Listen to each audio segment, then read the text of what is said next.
Maikop oil field was the only one which the German 1st Panzer Army could conquer during its 1942 summer offensive. Officially, the city was taken by the 13th Panzer Division on the 9th of August of 1942, basically without a fight. This easy occupation was the result of a commando operation, and it was one of the greatest successes of the German Special Forces, the Brandenburg Regiment. They played a crucial role in disorganizing the Soviet defense of the city. A group of 62 Brandenburgers, consisting of Baltic Germans who spoke Russian fluently and disguised as NKVD, so Soviet State Security Servicemen, entered Maikop on the 2nd of August in captured trucks. The saboteurs were led by a Baltic German officer, Adrian von Völkersam, acting as a major of the Soviet State Security. On the evening of the 8th of August, Völkersam's group blew up the city communications center and disabled all communication lines, after which they occupied the telegraph station. The next day, the unit moved around the city and spread misinformation that Maikop was about to be surrendered. The garrison would be cut off and the positions should be abandoned and moved faster to the rear.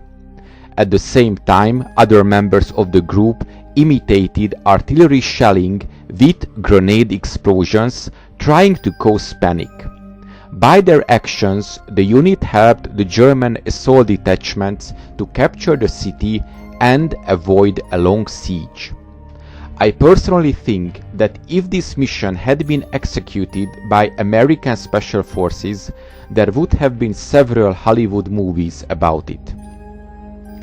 After the occupation of the city, the German specialists optimistically estimated that the oil field could produce 1 million tons of oil in less than a year. This would have been the task of the Technical Brigade Mineralöl, or TBM, a specialized unit set up in late 1941.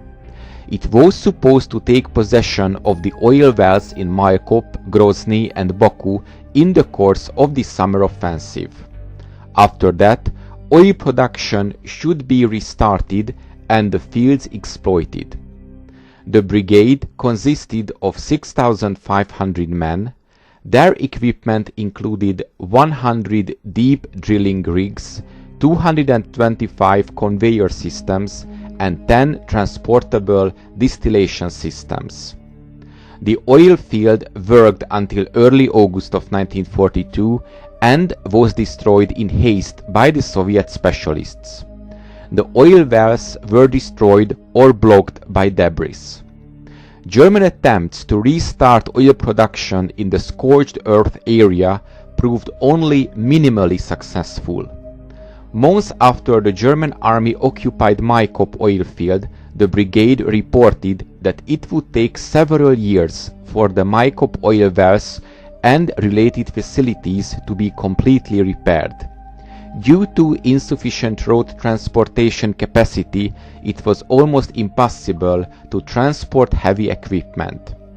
It seems that the German leadership was unrealistically optimistic that at least some of the oil facilities could be occupied intact and start production for Germany in a relatively short period of time. TBM was only able to extract about 1,000 tons of oil in the period between October of 1942 to January of 1943 before having to abandon the facility. It managed to get a few oil rigs back online. The limited quantity was used locally and none was shipped back to Germany. They estimated that large-scale production could not be restored until late 1943, so it would require a full year. On the 17th of January 1943, the Red Army counterattacked in the North Caucasus region. The Germans dismantled all the drilling and refining equipment and that could be dismantled, and the German army left the Maikop oil field.